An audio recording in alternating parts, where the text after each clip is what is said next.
안녕하세요, 루지입니다. 부자가 되려면 소비를 통제해서 꾸준히 자산을 사서 모아야 되는 거죠. 오늘은 좀 더 구체적으로 소비를 통제해서 자산을 사는 행위를 조금 더 지속적으로 하기 위한 활동 하나 추천드리겠습니다. 투자를 하려면 종잣돈을 모아야 되잖아요. 종잣돈을 모으려면 안 써야 되는 거죠. 자, 요즘에 미국에서 파이어족이라고 인기입니다. 이 파이어족이 뭐냐면 40살이 되기 전 이 돈이 나오는 이런 시스템을 잘 마련해서 조기 은퇴를 하는 사람들을 말하는데요. 저는 굉장히 바람직하다고 봅니다. 욜로족과는 완전 반대의 의미잖아요. 이 파이어족 들은 자기 소득의 30%도 안 씁니다. 나머지는 다 강제저축해서 그거 가지고 이제 시스템을 만드는데 30%보다 더 아껴야 됩니다. 정말 내가 만약에 월급이 300만 원이라고 하면 정말 50만 원 미만으로 한번 써봐야 됩니다. 지금 당장은 30%를 소비하겠지만 나중에는 소비를 0%로 만들어야 됩니다. 내 월급 기준에서 소비를 0%로 만들려면 무엇을 해야 될까요? 아까 얘기한 것처럼 아예 안 쓰거나 아니면 월급 이외에 제2의 소득을 추구하는 것밖에 없죠. 한 달 동안 아예 안 쓴다는 것은 사회생활을 하지 않는 것뿐만 아니라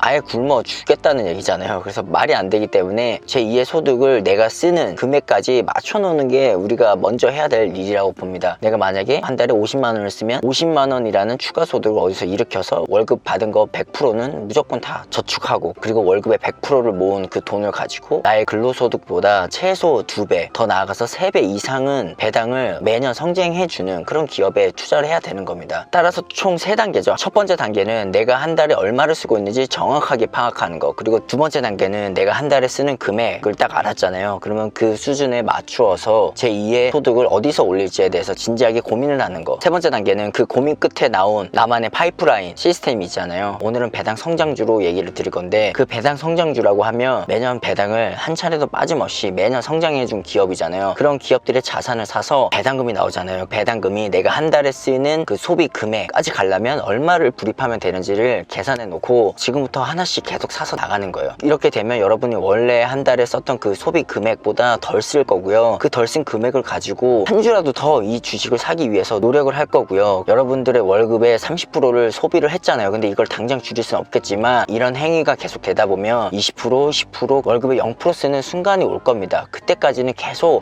몇 개 기업을 설정해 놓고 투자를 하는 겁니다. 그 몇 개 기업은 우리가 흔히 아는 기업들에 다 답이 있습니다. 요즘에 제가 사서 모아가는 주식이 하나 있는데, 이런 주식은 50년 이상 동안 한 차례도 빠짐없이 배당 성장해줬고요. 20년 동안 연평균 10%씩 올려줬고요. 최근 5년만 봐도 10%씩 올려줬습니다. 올해도 9% 올려줬습니다. 내가 소비하는 금액이 있고 그 금액 수준에 맞춰서 내가 지금부터 계속 이런 기업들을 사서 모아가면, 보세요. 근로소득의 증가율은 3에서 5% 사이잖아요. 이런 배당을 성장해주는 기업들은 연평균 10%씩 올렸기 때문에 우선 기본적으로 최소 2배 이상 이 금액이 커져가고 있다는 거예요. 그러니까 여러분들이 계속 꾸준히 이런 자산을 사서 모아가다 보면 어느 순간 지금은 나의 근로소득 중에 소비 비중이 30%인데 30%에서 뭐 29%, 28% 이렇게 줄다가 갑자기 어느 순간에 이 복리가 적용돼서 갑자기 25%, 막 20%, 갑자기 10%, 0% 막 배당금을 받아서 내가 아무리 써도 돈이 남는 시기가 갑자기 온다는 거예요. 그 시기까지는 계속 꾸준히 자산을 사서 모아갈 수밖에 없습니다. 결론입니다. 우리가 정말 파이어족을 추구한다면 내가 소비하는 금액이 월급의 몇 프로인지 확인하신 다음에 그 금액을 다른 쪽에서 추가 수입을 올려서 상세해서 월급의 100%를 모아가겠다라는 단기 목표를 한번 세워보세요. 그러다 보면 소비가 알아서 통제될 거고요. 근로소득도 뭐가 됐든 5에서 3% 사이로 매년 올라가고, 그리고 여러분이 이런 생각을 하고 있으면 소비 금액이 줄어들기 때문에 시간이 지나면 소비는 자연스럽게 줄어들고 내가 이 소비 금액을 해지하고자 시작했던 그 투자를 통해서 얻는 자본소득이 더 커지는 시기가 올 겁니다. 여러분, 복리와 습관의 공통점이 뭔지 아세요? 꾸준히 해야지만 얻을 수 있다는 겁니다. 꾸준히 하지 않으면 그 어떤 것도 내게 오지 않습니다. 나보다 오래 살았고 앞으로도 오래 살 기업, 그리고 나보다 돈을 잘 굴리고 나의 근로소득보다 최소 2배 이상 자본소득을 올리는 그런 기업에 투자를 하신다면 누구나 부자가 될 수 있습니다. 오늘 당장 내 소비 패턴을 점검해 보시고 내가 얼마 쓰는지 한번 보시고, 내가 한 달 소비하는 금액을 맞추기 위해서는 한 달에 얼마씩 부어서 몇 년을 하면은 해지가 될지를 한번 계산해 보세요. 이런 과정이 재테크 0단계에서 1단계입니다. 내가 지금 고정적으로 벌어들이는 수입을 아예 안 쓰거나 아니면 제2의 추가 소득을 통해서 안 쓴 것처럼 만들거나, 두 가지 중에 꼭 하나는 하시고요. 그 과정 속에는 역시나 꾸준히 자산을 사서 모아가는 꾸자사모의 정신이 있음을 다시 한번 얘기 드립니다. 오늘도 꾸자사모 하시는 분들이 되시기 바랍니다. 고맙습니다.